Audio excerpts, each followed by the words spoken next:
Komisi Komunikasi Sosial Keuskupan Agung Jakarta mempersembahkan Oase Rohani Katolik yang dibawakan oleh para imam yang berkarya di Keuskupan Agung Jakarta. Selamat mendengarkan.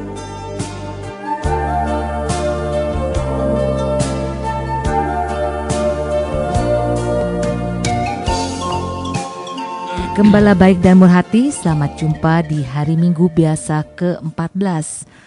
Dan Oase Rohani Katolik hari ini Anda semua ditemani oleh Romo Diosesan Renaldo Antoni Haryanto atau yang kita kenal akrab dengan panggilan Romo Aldo. Saya Bernadette Parita akan menemani Anda semua dalam siaran Oase Rohani Katolik hari ini. Marilah kita menyapa Romo Aldo yang sudah berada bersama kita dan hadir untuk Anda semua. Selamat jumpa Romo. Salam jumpa juga Bu Marita dan para pendengar Gembala Baik dan Murah Hati. Apa kabarnya hari ini? Semoga semuanya dilimpahi oleh berkat Tuhan, dianugerahi kesehatan, juga semangat yang selalu baru dalam Tuhan. Amin. Amin. Pasti akan selalu bersemangat Romo. Iya. Kita akan mengawali jumpa kita dengan doa yang akan dipimpin oleh Romo Aldo. Mari kita siapkan hati kita untuk berdoa. Mari kita berdoa dalam nama Bapa dan Putra dan Roh Kudus. Amin. Allah Bapa kami yang Maha Kasih, kami bersyukur pada hari ini kami merasakan begitu besar rahmat dan cinta-Mu. Dan karena itulah sebetulnya Engkau memberikan kami hidup, supaya kami dalam hidup ini merasakan kebahagiaan dan aman serta kedamaian hanya bersama-Mu. Kami percaya bahwa Engkau selalu mengalirkan damai sejahtera bagi kami. Maka berilah kami juga kekuatan untuk senantiasa rela dan siap sedia menjadi utusan-utusan-Mu untuk juga mewartakan damai dan sukacita bagi setiap orang yang kami jumpai, sehingga semakin banyak orang yang akhirnya beriman kepadamu. Dengan pengantaran Kristus Tuhan kami yang hidup dan berkuasa, kini dan sepanjang masa. Amin.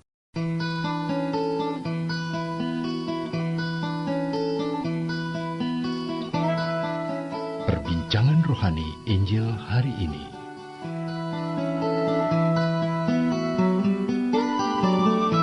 Marilah kita bersama-sama mendengarkan kitab Yesaya bab 66 ayat 10 sampai 14c.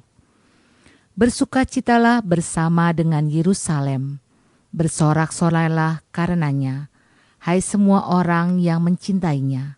Bergiranglah bersamanya, dia segirang-girangnya, hai semua orang yang bergabung karenanya, supaya kamu menghisap dari susu yang menyegarkan dan menjadi kenyang, supaya kamu menghirup dan menikmati dari dadanya yang bernas.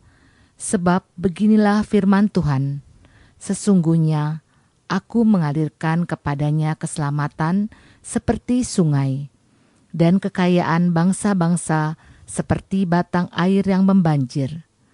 Kamu akan menyusu, akan digendong, akan dibelai-belai di pangkuan, seperti seseorang yang dihibur ibunya. Demikianlah kamu akan kuhibur, kamu akan dihibur di Yerusalem. Apabila kamu melihatnya, hatimu akan girang, dan kamu akan seperti rumput muda yang tumbuh dengan lebat. Maka tangan Tuhan akan nyata kepada hamba-hambanya, demikianlah sabda Tuhan. Syukur kepada Allah. Gembala baik dan murah hati, marilah kita tanggapi sabda Tuhan dengan Mazmur tanggapan. Aku wartakan karya agungmu Tuhan, karya agungmu, karya keselamatan. Aku wartakan karya agungmu Tuhan, karya agungmu, karya keselamatan. Bersorak-sorailah bagi Allah, hai seluruh bumi. Bermazmurkanlah kemuliaan namanya, muliakanlah dia dengan pujian. Katakanlah kepada Allah, betapa dahsyat segala pekerjaanmu. Aku wartakan karya agungmu Tuhan, karya agungmu, karya keselamatan. Seluruh bumi sujud menyembah kepadamu dan bermazmur bagimu. Seluruh bumi memazmurkan namamu. Pergilah dan lihatlah karya-karya Allah. Ia dahsyat dalam perbuatannya terhadap manusia. Aku wartakan karya agungmu Tuhan, karya agungmu, karya keselamatan.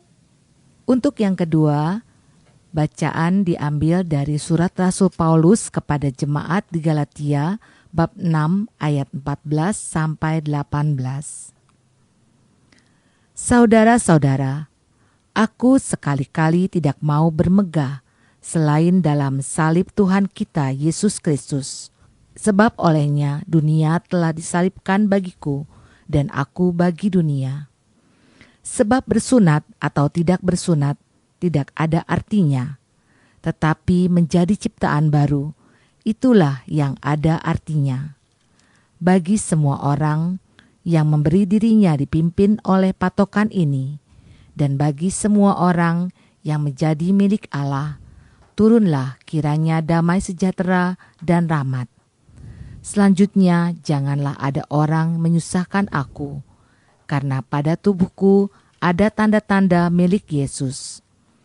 Saudara-saudara, kasih karunia Tuhan kita Yesus Kristus menyertai rohmu.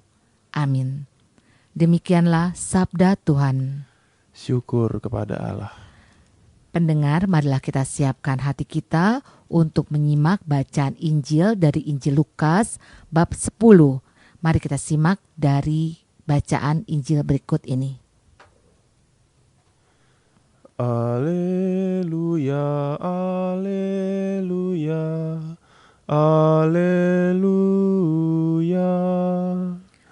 Alleluia, alleluia, alleluia. Hendaklah damai sejahtera Kristus menguasai hatimu, dan perkataan Kristus diam di antara kamu dengan segala kekayaannya.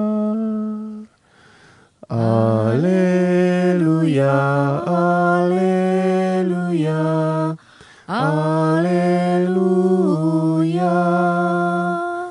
alleluia, alleluia, alleluia. Tuhan sertamu Dan sertamu juga. Inilah Injil Yesus Kristus menurut Lukas. Dimuliakanlah Tuhan. Sekali peristiwa, Tuhan menunjuk 70 murid. Ia lalu mengutus mereka berdua-dua mendahuluinya ke setiap kota dan tempat yang hendak dikunjunginya. Katanya kepada mereka, "Tuaian memang banyak, tetapi pekerjanya sedikit. Sebab itu mintalah kepada tuan yang punya tuaian, agar ia mengirimkan pekerja-pekerja ke tuaian itu. Pergilah, camkanlah. Aku mengutus kamu seperti anak domba ke tengah-tengah serigala. Janganlah membawa pundi-pundi atau bekal atau kasut, dan janganlah memberi salam kepada siapapun selama dalam perjalanan. Kalau kamu memasuki suatu rumah, katakanlah lebih dahulu, damai sejahtera bagi rumah ini. Dan jika di situ ada orang yang layak menerima damai sejahtera, maka salammu itu akan tinggal padanya. Tetapi jika tidak, salammu akan kembali kepadamu. Tinggallah dalam rumah itu, makan dan minumlah apa yang diberikan orang kepadamu, sebab seorang pekerja patut mendapat upahnya. Janganlah berpindah-pindah rumah. Jika kamu masuk ke dalam sebuah kota dan diterima di situ, makanlah apa yang dihidangkan kepadamu, dan sembuhkanlah orang-orang sakit yang ada di situ. Dan katakanlah kepada mereka, kerajaan Allah sudah dekat padamu. Tetapi jika kamu masuk ke dalam sebuah kota dan kamu tidak diterima di situ, pergilah ke jalan-jalan raya kota itu dan serukanlah, juga debu kotamu yang melekat pada kaki kami kebaskan di depanmu. Tetapi ketahuilah ini, kerajaan Allah sudah dekat. Aku berkata kepadamu, pada hari itu Sodom akan lebih ringan tanggungannya daripada kota itu. Sesudah menyelesaikan perutusannya, ke-70 murid itu kembali dengan gembira dan berkata, Tuhan, setan-setan pun takluk kepada kami demi nama-Mu. Lalu kata Yesus kepada mereka, Aku melihat iblis jatuh seperti kilat dari langit. Sesungguhnya aku telah memberi kamu kuasa untuk menginjak-injak ular dan kalajengking, dan kuasa untuk menahan kekuatan musuh, sehingga tidak ada yang dapat membahayakan kamu. Namun demikian, janganlah bersukacita karena roh-roh itu takluk kepadamu, tetapi bersukacitalah karena namamu terdaftar di surga. Demikianlah Injil Tuhan. Terpujilah Kristus.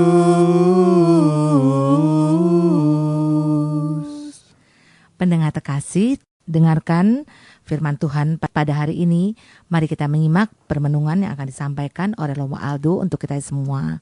Romo, dari bagian ini apakah yang akan Romo sampaikan? Iya, Bu Marita dan juga para pendengar yang baik dan murah hati. Sebetulnya kalau kita membaca secara keseluruhan dari bacaan pertama, bacaan kedua, dan bacaan Injil, itu kalau bisa saya ambil kesimpulan di awal, kita bisa mengambil sebuah kesimpulan seperti ini, bahwa kedamaian dan sukacita itu hanya terletak pada Tuhan. Dan setiap orang yang berpaut pada Tuhan dalam kehidupannya akan mengalami damai dan sukacita itu. Dan orang yang sudah memiliki damai dan sukacita pasti ingin membagikan dan memberikan juga damai yang dia alami kepada orang-orang lain. Supaya apa? Supaya apa yang dia rasakan itu bisa dirasakan oleh orang lain juga.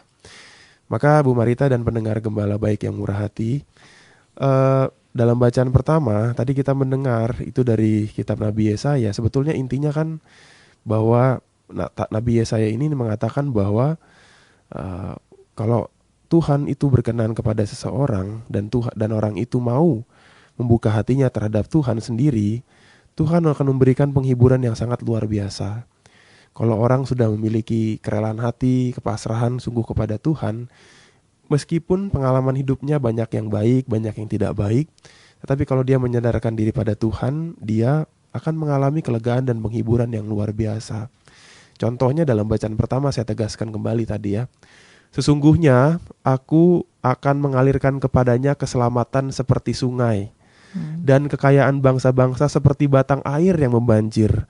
Kamu akan menyusu, akan digendong, akan dibelai-belai di pangkuan. Lihat, keselamatan akan diberikan kepada kita seperti sungai. Sungai itu kan airnya gak habis-habis dan mengalir terus. Mazmur 1 itu dikatakan orang yang baik adalah orang seperti pohon yang tumbuh di pinggir sungai, yang akan selalu berbuah apapun musimnya. Karena apa? Karena akarnya akan selalu dialiri oleh air gitu ya. Jadi kalau pohon-pohon yang lainnya kering, dia nggak akan berkering gitu loh, tetap menghasilkan buah.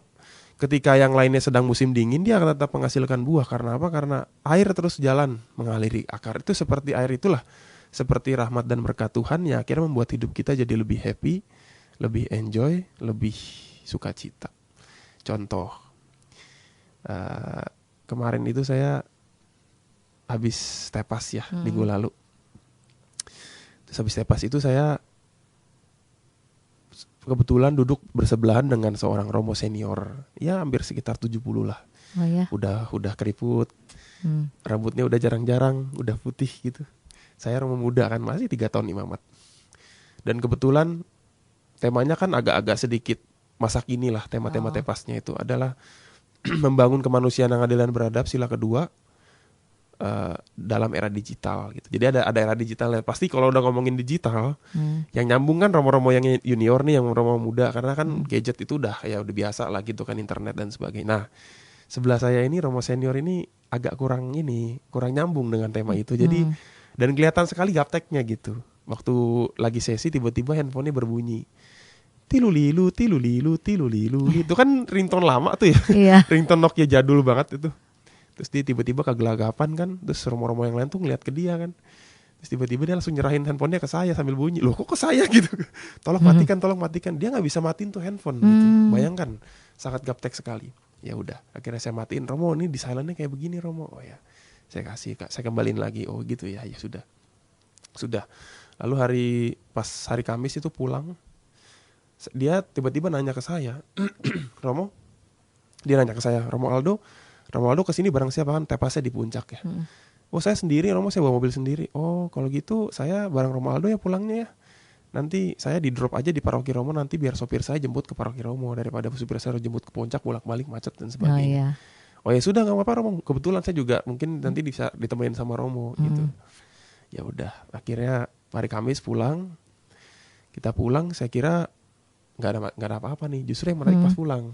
Oh. Jadi pas pulang itu menarik, ternyata Romo ini baru saya tahu dia punya satu penyakit yang mengharuskan dia untuk buang air kecil itu setiap 10 menit. Oh iya, 10 menit. Bayangkan, itu perjalanan 1,5 jam. Itu bisa berapa kali kencing dia. Iya. Dan saya kan pertama awal-awal saya nggak tahu gitu loh. Tiba-tiba ketika saya lagi jalan nyetir, terus dia bilang, Romo, saya mau ke WC sebentar, bisa minggir nggak? Oh sebentar Romo ya. Saya kira biasa gitu. Akhirnya saya cari pom bensin berhenti gitu kan. Udah selesai, udah lega Romo, udah gitu. Jalan 10 menit kemudian dia ngomong lagi gitu kan. Tuh, kok cepat banget, perasaan tadi dia gak minum apa-apa gitu ya. Saya juga gak ngeluarin gitu ya, maksudnya masih bisa tahan gitu. Kok dia udah ngeluarin lagi 10 menit lagi. Terus akhirnya ya sudah, jalan lagi. Begitu masuk tol, nah ini berabe nih, begitu tol itu kan gak setiap saat ada rest area ya. Iya.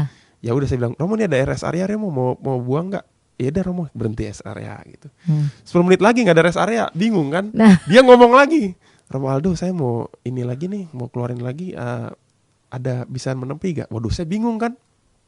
Akhirnya saya keluar tol, cuman untuk nyari tempat supaya dia bisa melakukan tugasnya dengan nyaman gitu. Abis keluar tol masuk lagi, bayar lagi gitu. Seperti itu. Lalu setelah perjalanan pulang, ketika di jalan pulang hampir sampai, lalu saya tanya iseng-iseng sama Romo senior ini, Romo gak tersiksa apa kayak begitu? Saya bilang, ya gimana Romo ya? Ya udah kayak begini mau diapain lagi? Dia bilang gitu. Dibawa happy aja lah Romo, dia bilang gitu. Dan buat saya, lalu saya berpikir seperti ini, saya sempat berpikir begini Bu Marita, wah jangan-jangan ntar saya tua kayak begini lagi. Iya. Gitu kan. Maksudnya entah penyakit apapun lah, penyakit apapun lah. Tapi fakta bahwa dia dalam situasi yang sulit seperti itu harus 10 menit keluar WC bolak-balik, dan dia mau datang ke Tepas jauh-jauh. Mungkin jauh dari orang yang merawat nih, misalnya teman sekomunitasnya. Itu tanda bahwa dia sebetulnya gak terlalu peduli dengan masalahnya itu. Dan bisa menghadapi penyakitnya itu dengan ya happy gitu loh. Jadi gak, kan ada ya Bu Marita yang kayak orang bukan dikasih sih, mungkin karena penyakit atau karena kelalaian manusia, misalnya tiba-tiba dia divonis kanker. Lalu merasa tiba-tiba hidupnya langsung runtuh gitu, langsung udah habis, udah putus asa, udah nggak bisa ngapa-ngapain lagi, pikirannya udah mau mati aja, dan nggak ada harapan serta semangat untuk berobat, maunya di rumah, dekam di rumah, disuruh berobat nggak mau dan sebagainya, karena seperti dunia itu runtuh. Tapi dari pengalaman kemarin itu saya lihat seorang imam yang senior yang dengan kata-kata yang sederhana dia bilang, ya udah Romo dibawa happy aja. Itu nyes buat saya gitu. Jadi ya kayak beginilah sebetulnya maksud Tuhan buat kita gitu. Mau baik, mau buruk, mau enak, mau enggak, ya dibawa happy aja. Dan kegembiraan dan kebahagiaan yang sejati itu gak usah dicari kemana-mana.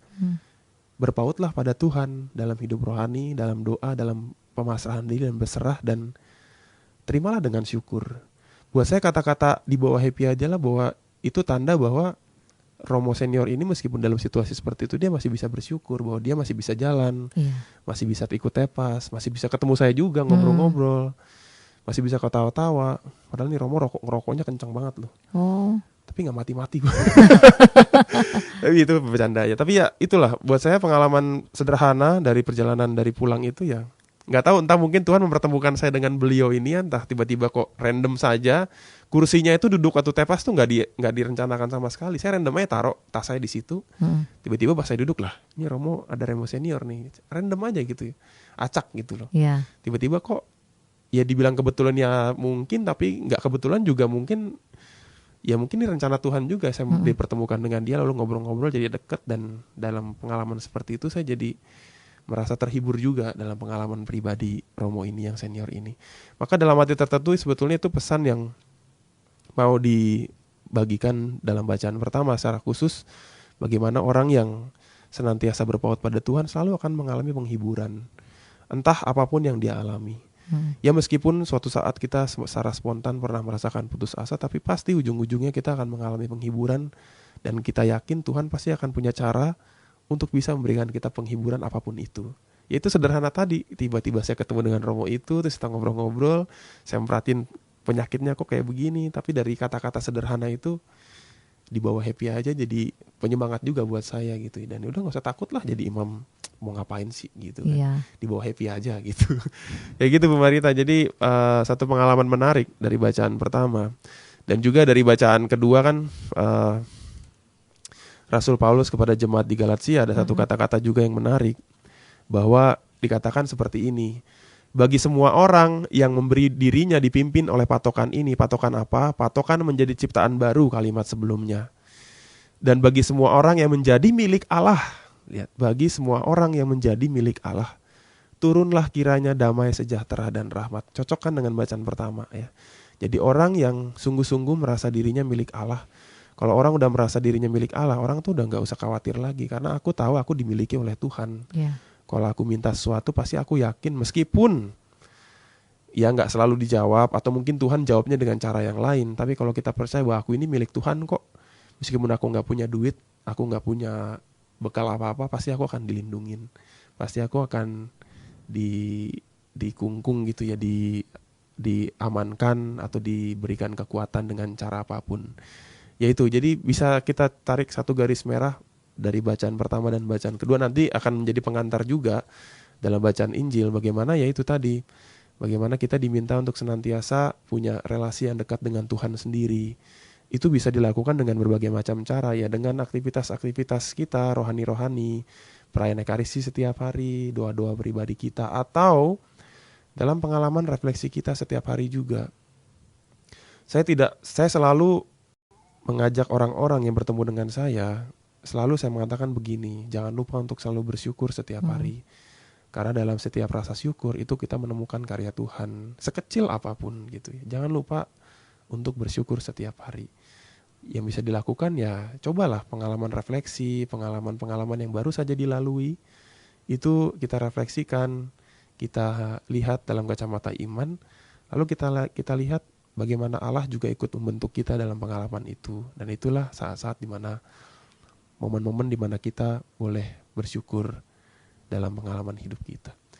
Begitu Bu Marita, saya kira. Ya, terima kasih Romo. Sungguh pengalaman yang membahagiakan melihat orang yang selalu bersyukur pada Tuhan ya. Melihat Romo yang tua itu walaupun dalam kondisi tersiksa, tiap 10 menit sekali dia harus ke kamar kecil, tetapi rasa gembiranya itu yang kita rasakan. Gitu. Iya, bisa kita rasakan pengalaman-pengalaman pada orang-orang tersebut. Romo, dari pengalaman bersyukur tersebut, adakah yang ingin kita tuju dengan pengalaman bersyukur itu? Ya, tujuannya ya dengan kita bersyukur sebetulnya kan intinya kan sebetulnya gampang, sederhana, bahwa dengan pengalaman bersyukur orang diajak untuk bisa mengalami Allah setiap hari. Saya kemarin beberapa hari yang lalu itu di paroki saya itu saya bertemu dengan seorang ibu anaknya misdinar. Tapi ibunya ini tiba-tiba selesai misa, kebetulan yang missioner itu anaknya pas saya misa. Lalu setelah saya misa, setelah saya ganti sholat kasula, lalu saya keluar, lalu bertemu dengan ibu itu mengatakan demikian, Romo bisa ngomong sebentar nggak? Oh boleh gitu. Akhirnya saya datang, lalu tiba-tiba dia membawa anaknya yang tadi misdinar. Lalu dia mengatakan demikian, Romo saya khawatir Romo dengan anak saya. Loh kenapa? Saya mungkin salah saya juga Romo, kenapa memang iya? Karena anak saya mulai bertanya-tanya apakah Tuhan Allah itu ada atau tidak. Loh ibu anaknya umur berapa? Masih 10 tahun Romo. Ya, coba anak 10 tahun udah bisa ngomong Allah itu ada apa enggak. Itu kan aneh. Saya waktu 10 tahun gak pernah ngomong kayak gitu. Dan gak pernah berpikir demikian juga. Ya 10 tahun pikirannya anak-anak kan harusnya bermain ya. Bersukacita, gembira, fun gitu ya, happy. Tapi kok udah bisa mikir kayak gitu kan, buat saya apa yang salah nih? Lalu saya tanya, kenapa Bu kok bisa berpikir seperti itu? Ya mungkin ini salah saya juga Romo. Nah, saya tidak menyekolahkan dia di sekolah Katolik, tapi sekolah internasional. Dan di sekolah internasional itu nggak ada pelajaran secara khusus agama Katolik. Adanya pelajaran apa ya? Pelajaran tentang pengetahuan dunia begitulah, gitu kayak New Age gitu ya, yang kayak ya dunia itu bergerak sendiri, lalu semua kebaikan kebetulan. Jadi Tuhan tuh nggak disentuh-sentuh gitu. Dan semua hal yang terjadi di dunia ini bisa dijelaskan secara akal budi gitu. Jadi dan itu diajarin untuk anak 10 tahun. Makanya anak 10 tahun itu bingung kan. Gimana? Dia datang ke misdinar tapi dia nggak tahu apa yang dia lakukan gitu loh. Dia Tuhan dia ngerti, ya? ikut misa dia nggak tahu apa yang dia lakukan gitu. Karena dalam pikirannya muncul Tuhan itu ada apa enggak gitu. Nah, seringkali kan orang mau menjawab pertanyaan Tuhan itu ada apa enggak kan menjelimet gitu loh. Orang butuh sesuatu yang besar, orang butuh sesuatu yang luar biasa, penampakan lah, ada Roh Kudus lah, Tuhan Yesus nangis lah, patung Bunda Maria nangis misalnya, tiba-tiba Tuhan Yesus patungnya apa dan sebagainya. Orang butuh kayak gitu baru orang baru sadar. Padahal dengan satu peristiwa bersyukur aja sebetulnya orang bisa mengalami kok, ya, mengalami bahwa Allah itu senantiasa melindungi kita. Seperti yang tadi kata Rasul Paulus bahwa kita ini milik Allah, udah gak usah khawatir. Kamu bisa diberikan nafas, dan ketika selama nafas itu masih ada, sebetulnya di situ Allah bekerja gitu loh.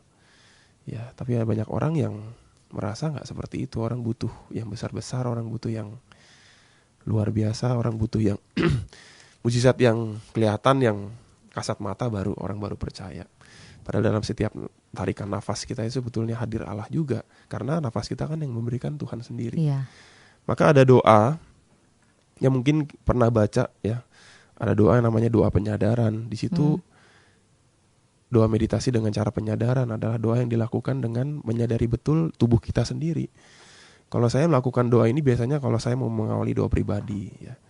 Misalnya saya menyadarkan, mengaktifkan indera saya, lalu merasakan nafas saya pelan-pelan di hidung keluar masuk. Lalu saya merasakan baju-baju yang menempel di indera kulit saya. Lalu saya merasakan rambut-rambut yang menempel di kepala saya. Lalu saya merasakan kalau kesemutan, saya merasakan kesemutan. Dari begitu aja saya bisa merasakan betapa luar biasanya saya sendiri. Karena saya ciptaan Tuhan yang sangat luar biasa juga gitu loh. Dengan saya bisa merasakan kesemutan, saya bisa merasakan nafas itu, bisa memberikan kesegaran, bisa memberikan otak yang segar seperti itu kan hal yang sederhana yang sering kali kita lakukan setiap hari, tapi kita nggak pernah menyadari itu. Gitu. Baru kita sadari ketika kita sulit untuk mencapai itu, ketika kita kekurangan oksigen misalnya, lalu kita butuh tabung oksigen, lalu kita baru sadar bahwa nafas itu luar biasa pentingnya dan betapa luar biasanya nafas itu. Baru ketika kita dapat stroke, ya, lalu kaki kita udah nggak berasa lagi, bersyukurlah kita bahwa waktu kita kesemutan, berarti kita masih punya kaki kan gitu. Lalu ketika kita tiba-tiba lututnya habis operasi lalu nggak bisa jalan dengan baik, ya bersyukurlah kita masih bisa bersila dulu, kita masih bisa. Itu kan hal-hal sederhana yang harusnya bisa kita syukuri setiap hari ya. Ini tangan saya ini kan 9,5 sekarang di Bu Marita. Dulu saya kecelakaan. Baru begitu kehilangan saya baru merasakan betapa berharganya setengah ruas saya yang saya hilang itu. Karena ya meskipun ya nggak terlalu fatal sih, cuman saya masih bisa main gitar juga, masih bisa main piano, masih bisa ngetik. Tapi alangkah lebih bagusnya kalau jari saya juga sempurna utuh 10, tapi udah nggak sempurna lagi ya udah. Tapi udah terima aja gitu. Ya jangan sampai kita bersyukur dan kita baru ingat harus bersyukur ketika suatu hal yang berharga itu hilang, kan begitu. Justru ketika kita masih punya, ketika kita masih bisa sehat, masih bisa baik semuanya, disitulah kita diminta untuk mensyukuri itu. Karena kalau kita bisa mensyukuri itu, ya ujung-ujungnya nanti kita akan jadi happy, jadi gembira, dan akhirnya bisa melakukan segala hal juga dengan sukacita, punya harapan, punya semangat, dan menjalani hidup juga dengan optimis gitu. Kayak gitu, Marita. Ya, terima kasih Romo Aldo. Semoga kita semua punya pengalaman bersyukur para pendengar. Dan kita hentikan dahulu bagian pertama ini, kita resapkan sambil kita menyimak sebuah lagu.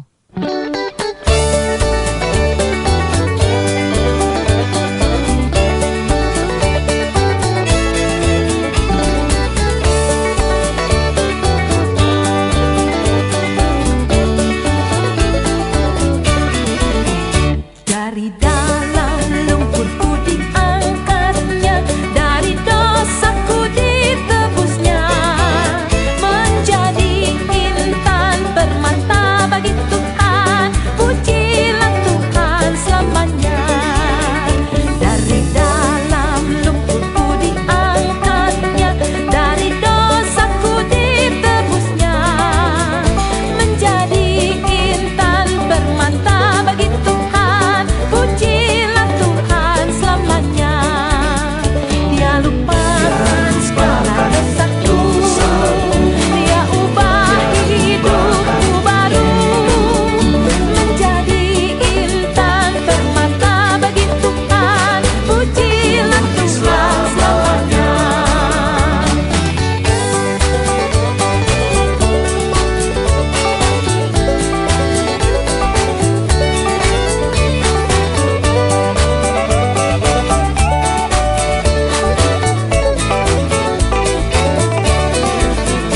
Dari dalam lumpurku diangkatnya, dari dosaku ditebusnya, menjadi intan permata bagi Tuhan. Pujilah Tuhan selamanya. Dari dalam lumpurku diangkatnya, dari dosaku ditebusnya, menjadi intan permata bagi Tuhan. Pujilah Tuhan selamanya. Dia lupakan segala dosaku, Dia ubah hidupku baru, menjadi intan permata bagi Tuhan. Pujilah Tuhan selamanya. Dia lupakan segala dosaku, Dia ubah hidupku baru, menjadi intan permata bagi Tuhan. Pujilah Tuhan selamanya. Pujilah Tuhan selamanya. Pujilah Tuhan selamanya. Baiklah para gembala baik dan murah hati, kita akan melanjutkan kembali di bagian kedua ini dalam siaran Oase Rohani Katolik bersama Romo Diosesan Renaldo Antoni Haryanto atau yang kita kenal akrab dengan panggilan Romo Aldo, dan saya Bernadette Marita akan menemani Romo Aldo dan Anda semua sampai di penghujung acara nanti. Dan juga saya ingatkan kepada Anda yang ingin mengirimkan usul dan saran atau pertanyaan ke nomor 0822 1036 1555 atau alamat email kami orkkaj@yahoo.com. Baiklah para pendengar kasih, di bagian kedua ini kita akan melanjutkan menyimak permenungan dari Romo Aldo tentang kita harus selalu bersyukur kepada Tuhan. Mari kita simak berikut ini. Ya, Bu Marita dan para pendengar yang baik dan murah hati, bacaan Injil hari ini itu sungguh sangat bagus dan sangat meneguhkan kita bahwa kita ini adalah salah satu dari apa yang disimbolkan dalam bacaan Injil sebagai 70 murid. Sebetulnya Yesus itu sudah mengutus hal yang sama kepada ke-12 murid, namun ini diberikan kepada jumlah yang lebih besar sebagai simbol dari gereja juga yang juga lebih besar dari sekedar 12 para rasul. Nah, tadi kita bicara soal bersyukur, bergembira karena berada dalam hadirat Tuhan. Nah, lalu setelah kita bersyukur dan merasakan rahmat yang sukacita itu, apa yang harus kita lakukan? Nah, inilah sebetulnya kita diingatkan kembali dalam Injil hari ini bahwa kita itu sebagai orang Kristiani, pengikut Kristus, memiliki tugas perutusan juga. Apa tugas perutusannya? Kita lihat dalam bacaan Injil. Pertama-tama, Yesus mengatakan demikian kepada para murid-muridnya itu. Kalau kamu memasuki suatu rumah, katakanlah lebih dahulu, damai sejahtera bagi rumah ini. Jadi, tugas perutusan kita yang pertama adalah berusaha menghadirkan damai dan sukacita bagi siapapun yang kita temui. Dan damai dan sukacita dan sejahtera dan kegembiraan itu bisa kita lakukan dengan berbagai macam hal, dengan kata-kata yang baik, dengan sharing mungkin, dengan sikap-sikap yang baik, dengan juga perbuatan-perbuatan kita yang baik yang bisa kita lakukan bagi orang-orang yang kita temui. Nah, berikutnya kita diingatkan juga bahwa kita ini diutus seperti anak domba ke tengah-tengah serigala. Artinya apa? Bahwa apa yang kita temui itu tidak semuanya akan menanggapi apa yang kita buat gitu loh. Ya, kalau kita memberikan hal yang baik, nggak semuanya orang akan membalas hal yang baik juga kepada kita. Pasti akan ada orang juga yang bisa menolak, bahkan juga menganiaya kita atau ngomongin lah atau gosipin lah atau apa pada zaman sekarang seperti itu. Maka itu yang harus diwaspadai juga kita sebagai pengikut Kristus. Nah, yang berikutnya adalah bahwa kita ini sebagai pengikut Kristus harus memiliki kesadaran penuh bahwa kita ini adalah milik Tuhan, seperti yang dikatakan oleh Rasul Paulus kepada jemaat di Korintus. Nah, milik Tuhan itu artinya apa? Bahwa kita sungguh-sungguh mengandalkan karya Tuhan sendiri dalam setiap tugas dan perutusan kita. Jadi kalau kita percaya bahwa kita adalah milik Tuhan, pasti Tuhan akan mencukupkan apa yang Dia berikan, apa yang ditugaskan kepada kita. Nah, sekedar sharing ini, misalnya waktu itu saya masih ingat betul pengalaman saya waktu saya diutus ke Papua tahun 2013 yang lalu. Nah, waktu itu tuh saya sebetulnya agak-agak sedikit terkejut dengan muncul pertanyaan dalam diri saya, kenapa saya yang dipilih untuk pergi ke sana, bukan frater yang lain ya? Karena waktu itu saya masih frater, diakon, lalu saya dipilih untuk menjalani diakonat di sana. Kenapa saya? Apa kelebihan saya? Apa yang Bapak Uskup lihat? Kok saya yang dipilih? Kalau saya mencari jawaban, menjawab pertanyaan apa yang Bapak Uskup lihat, pasti saya nggak akan menemukan jawabannya selain menemukan jawabannya pada Uskup sendiri. Jadi saya harus tanya kepada dia. Tapi waktu itu saya nggak langsung ngomong sama beliau. Yang waktu itu yang ngomong adalah sekretarisnya yang ngomong ke saya, gitu ya, yang memberikan tugas perutusan itu. Tapi ya udahlah. Tapi berbekal pengalaman dan berbekal pemahaman iman bahwa kalau Tuhan sudah mengutus, Tuhan sudah memberikan tugas, Dia pasti akan memberikan bekal yang cukup buat kita kok. Gitu. Maka ketika saya mau berangkat itu, saya sih sebenarnya happy aja, enjoy aja. Tapi teman-teman saya ini nih, ya teman-teman frater saya, teman-teman imam saya ini yang agak sedikit mau mencoba mematahkan semangat saya nih. Dia mengatakan demikian, Aldo, kamu sabar-sabar ya di sana ya, tahan-tahan ya di sana ya, jangan sakit gitu ya. Kesannya Papua itu kayaknya sulit sekali gitu loh. Jadi membuat orang itu bisa patah semangat karena banyak hal-hal yang kurang dibandingkan dengan Jakarta. Lalu saya pikir ya udahlah. Saya pikir kalau Bapak Uskup sudah menugaskan saya, dia pasti percaya saya bisa. Karena saya tahu Bapak Uskup kita ini betul-betul gembala yang baik dan dia mengenal betul imam-imamnya. Apa kelebihannya, apa kapasitasnya, apa peluang-peluang dan potensi-potensinya dia mengenal betul. Maka mungkin dia tahu saya bisa di sana dan bisa membantu orang-orang di sana.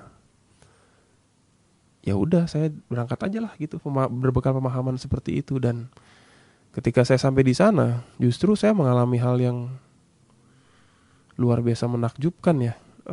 Hal-hal yang nggak pernah saya temui di Jakarta. Ketika di Jakarta saya akrab dengan macet, di sana nggak ada macet. Iya. Ada, tapi bukan karena banyaknya mobil, macet karena tanah longsor. Gitu. Kalau di sini kan macet karena banyak mobil, banyak orang. Kalau di sana orangnya sedikit, cuman tanah longsor. harus nyebrang sungai naik mobil itu biasa di sana gitu. Lalu juga kalau saya ingat 6 bulan saya di sana saya nggak pernah sakit. Kalau di sini saya biasanya kebanyakan sakit karena masuk angin ya. Entar lupa makan, tidurnya kemalaman karena asikan kerja. Biasanya saya kerokan di sini kalau sakit, tapi kalau saya nggak pernah kerokan kayak biasanya, nggak pernah sakit. Flu juga jarang, hampir nggak pernah flu saya di sana, karena udaranya bersih. Dibandingkan sini kan polusi semua, kotor. Di sana udaranya bersih, masih seger, air juga masih jernih, seger kalau mandi itu. Kalau di sini orang tua pasti akan ngelarang anak-anaknya main hujan karena pasti akan bikin pusing. Karena hujan di Jakarta itu kan udah bercampur dengan berbagai macam polusi ya. Tapi kalau di sana itu kita mengandalkan air hujan betul. Mau mandi seger ya pakai air hujan. Mau minum ya pakai air hujan. Jadi betul-betul air hujan itu masih murni karena jatuh dari langit tanpa intervensi dari polusi apapun ya kita pakai gitu ya. Dan akhirnya saya berbuktikan bahwa saya pulang dengan keadaan sehat ya. Buktinya saya hari ini bisa ngomong begini ya karena buktinya saya masih sehat gitu ya. Ya artinya ketika saya berefleksi dan merenung-renung bahwa ya kalau Tuhan udah menugaskan dan kita percaya bahwa kita ini adalah milik Tuhan pasti akan mencukupkan lah ya, nggak usah khawatir ya, nggak usah takut, jangan keburu takut lalu jadi beban berat, lalu jadi patah semangat dan jadi pikiran dan akhirnya membuat langkah kita semakin berat gitu. Nah itu kan dari sebagai seorang imam, dan kadang-kadang kita sebagai orang yang juga berkeluarga, memiliki pasangan, suami atau istri, punya anak juga sebetulnya harus memiliki kesadaran yang sama. Ya banyak orang berpikir bahwa berkeluarga itu adalah pilihan hidup. Ya iya pilihan hidup, tapi harusnya lebih daripada itu, bahwa berkeluarga itu adalah panggilan dari Tuhan, perutusan dari Tuhan, bahwa kita diminta untuk ikut ambil bagian dalam karya penciptaan Tuhan lewat kreasi, prokreasi, kelahiran anak dan sebagainya. Dan juga ikut ambil bagian bahwa dengan kehidupan berkeluarga orang bisa melihat kehadiran Allah di situ. Kan itu tugasnya. Seperti itu. Tapi banyak orang yang menganggap ketika muncul masalah dalam keluarga itu dianggap sebagai sebuah beban, bukan sebagai sebuah peluang atau potensi untuk memperkaya dirinya, untuk mengembangkan talenta yang sudah diberikan Tuhan kepada mereka. Contoh, misalnya beberapa hari yang lalu itu saya kedatangan seorang tamu, seorang ibu muda, umur sekitar 30-an tahun lah. Usianya, 30-an tahun, datang dengan ibu mertuanya, berarti ibu dari suaminya. Dia udah punya anak, satu kelas 6 SD, satu kelas 2 SD. Nah datang kepada saya dalam keadaan hamil gitu. Lalu ketika saya datang, lalu saya terima, ibu muda itu cerita, Romo saya bingung Romo, dengan suami saya kok berubah dan aneh gitu. Loh kenapa aneh? Sejak kapan? Iya Romo, sebetulnya dulu waktu anak kami masih 2, itu suami saya biasa-biasa aja. Ya standar normal lah, biasa-biasa aja kerja, ya suka di rumah, tanggung jawab dan sebagainya, baiklah suami saya. Tapi sejak kami diberikan kehamilan lagi, dan ini bukan kehamilan 1 tapi 2 Romo, kembar. Jadi anak kami nanti akan 4, dibilang begitu. Sejak itulah suami saya berubah. Loh berubahnya gimana? Iya Romo, suami saya jadi gak setia sama saya. Dia berbuat macam-macam dengan perempuan lain. Oh begitu. Lalu saya mengatakan, loh kenapa? Kok bisa begitu? Lalu istrinya bilang, iya Romo, suami saya pernah bilang kepada saya bahwa dia sebetulnya khawatir dan takut kalau dia tidak bisa membesarkan 4 anak ini nantinya. Lalu dalam hati saya, kok aneh ya, mereka ini kan yang berbuat ya, lalu mereka mengutuk perbuatan mereka sendiri gitu. Dan mereka tidak melihat itu sebagai sebuah berkat dan anugerah dari Tuhan, bahwa kalau Tuhan sudah memberikan pasti dia akan mencukupi begitu. Apapun usaha kita, gak usah khawatir.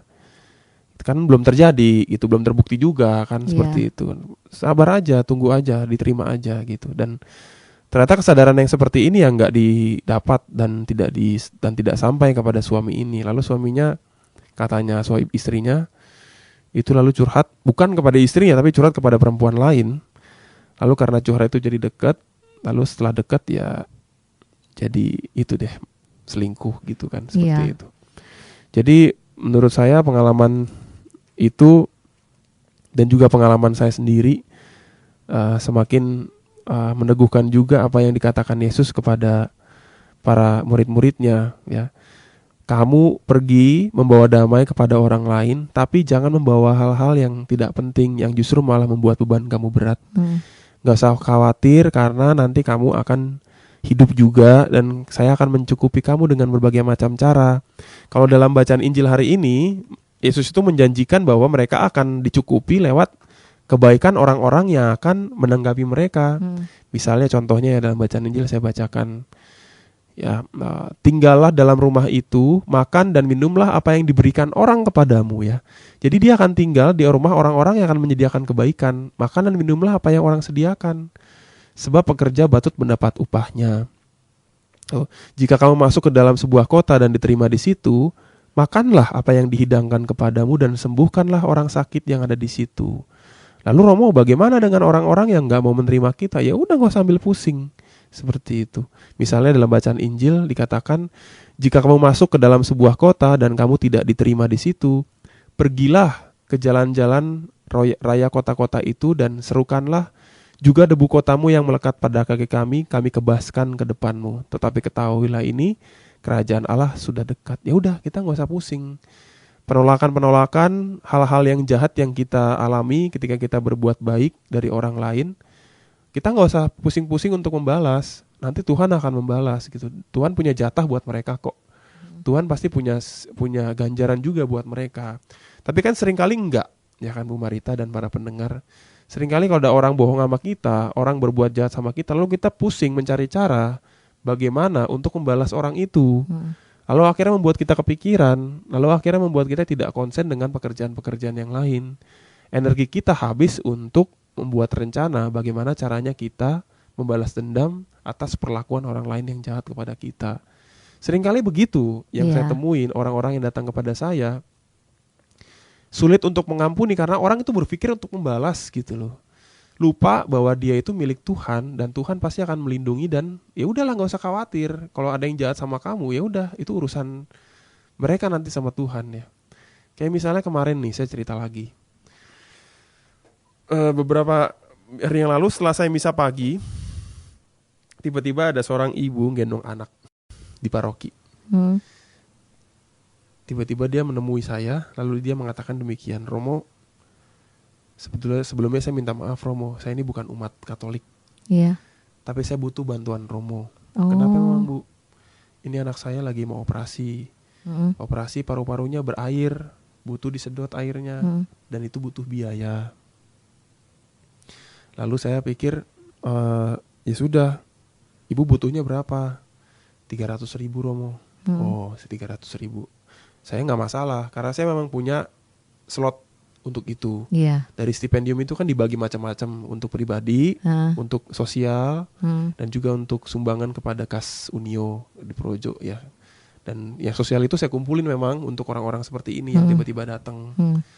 Lalu ya sudah, saya bilang 300.000 ya, sebentar ya Bu ya. Saya datang ke kamar, saya ambil 500.000 karena saya pikir ibu ini pasti butuh ongkos dong, butuh makan. Ya udah saya kasih 500.000. Terus saya kasih. Ibu itu langsung bilang, aduh Romo terima kasih gitu.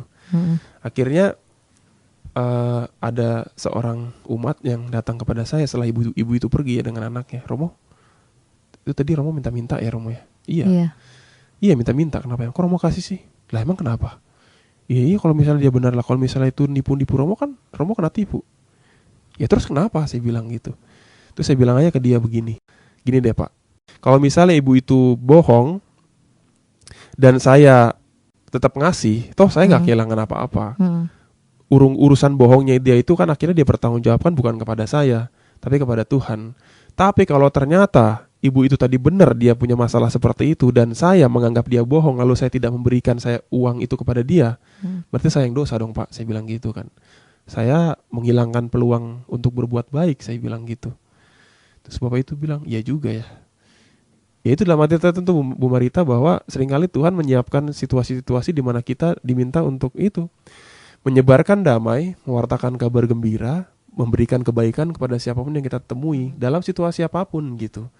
Dan kita nggak usah pusing gitu loh, ada orang yang bohong sama kita, ada orang yang memanfaatkan kita. Kita pasti udah punya kebijaksanaan tersendiri lah, bahwa orang ini sebetulnya bohong dan orang ini sebetulnya nggak perlu dibantu lagi. Kita pasti udah punya kebijaksanaan sendiri kan gitu.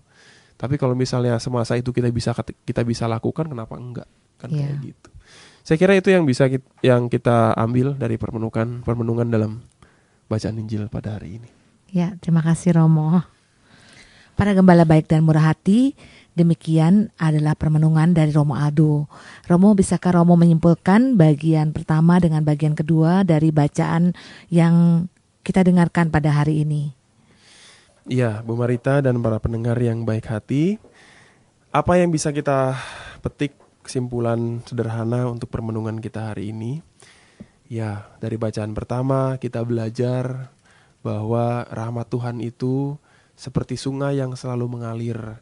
Dan kalau kita senantiasa mendekatkan diri pada rahmat Tuhan itu, kita akan tidak kehilangan penghiburan, kita tidak akan kehilangan semangat dan kegembiraan, karena kita berpaut pada sang sumber damai itu sendiri, yaitu Tuhan sendiri. Apapun pengalaman kita, baik atau buruk, kita akan mengalami hal itu kalau kita boleh melakukan hal-hal yang sederhana dalam hidup untuk bisa mengalami Allah, yaitu dengan bersyukur. Nah, dalam bacaan kedua, tadi kita ditegaskan oleh Rasul Paulus bahwa kita ini adalah milik Allah. Dan kalau orang sudah menyadarkan dirinya bahwa dia adalah milik dari Tuhan, seharusnya dia tidak lagi memunculkan hal-hal yang membuat dia khawatir, ketegangan, berbeban berat. Tetapi Paulus mengatakan, semua orang yang menjadi milik Allah, turunlah kiranya damai sejahtera dan rahmat. Nah, dalam bacaan Injil kita diingatkan lagi oleh Yesus, orang yang sudah memiliki dan merasakan damai itu, bagilah juga kepada orang lain. Dan orang lain yang terbuka hatinya akan mengalami damai dan sukacita yang sama. Nah, itulah yang saya lakukan pada hari ini, memberikan peristiwa-peristiwa, pengalaman-pengalaman yang meneguhkan. Semoga pengalaman-pengalaman itu yang juga menyentuh hidup saya, juga bisa menjadi hal yang bisa menyentuh hidup Bu Marita dan juga para pendengar sekalian. Karena kita tahu, kita punya hidupnya sendiri-sendiri, punya pengalaman pribadi, tetapi pengalaman akan Allah selalu sama, ya. Pengalaman akan Allah akan membawa kita pada pengalaman damai, sukacita dan kegembiraan. Saya kira itu, Bu Marita. Ya, terima kasih Romo. Maka Romo Renaldo Antoni Rahardianto dan saya Bernadette Marita undur diri dari ruang dengar Anda. Kami mengucapkan salam damai dan sampai jumpa lagi di lain waktu. Kami akan tutup dengan doa penutup dan berkat Tuhan melalui Romo Aldo untuk kita semua. Mari kita berdoa. Allah Bapa yang penuh kasih, kami bersyukur karena Engkau telah memberikan sabda-Mu yang begitu meneguhkan dan menguatkan kami. Kami percaya bahwa Engkau tidak akan pernah meninggalkan kami seorang diri jika kami boleh juga terbuka hatinya untuk menerima damai-Mu. Maka kami mohon ya Bapa, teguhkanlah kami selalu dalam melaksanakan perutusan-Mu untuk mewujudkan kerajaan-Mu di dunia ini, di dalam pekerjaan, karya dan pelayanan kami, sambil terus mengharapkan datangnya kerajaan-Mu yang abadi. Dengan pengantaran Kristus Tuhan kami. Amin. Tuhan sertamu dan sertamu juga. Semoga kita sekalian, keluarga kita, komunitas kita, dan orang-orang yang selalu kita cintai dan doakan, senantiasa dilindungi, dibimbing, dan diberkati oleh Allah yang Maha Kuasa, Bapa dan Putra dan Roh Kudus. Amin. Terima kasih para pendengar. Terima kasih Romo Aldo. Tuhan memberkati. Salam untuk semuanya. Selamat bekerja, selalu semangat dan tetap tersenyum.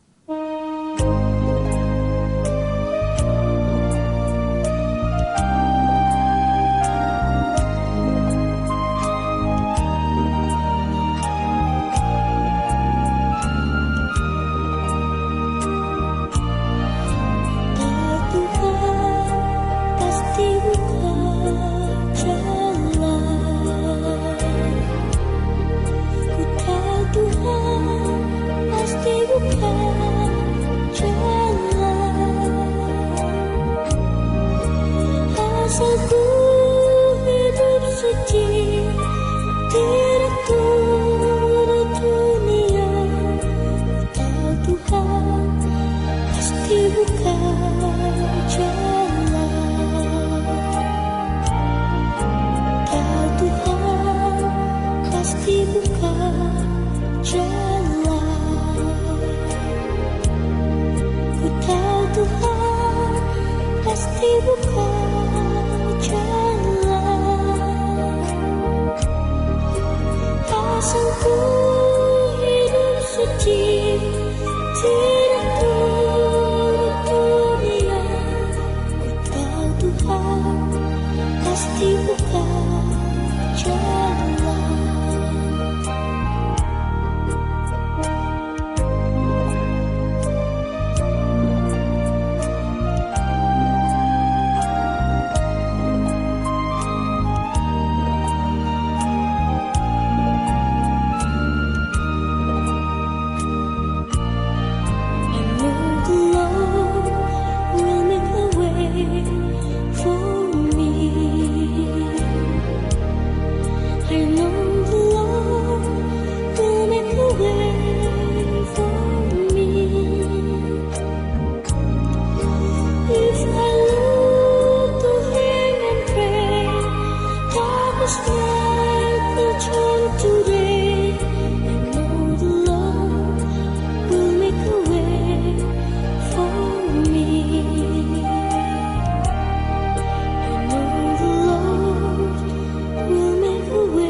Demikianlah Oase Rohani Katolik yang dipersembahkan oleh Komisi Komunikasi Sosial Keuskupan Agung Jakarta, yang dibawakan oleh para imam yang berkarya di Keuskupan Agung Jakarta. Tuhan memberkati.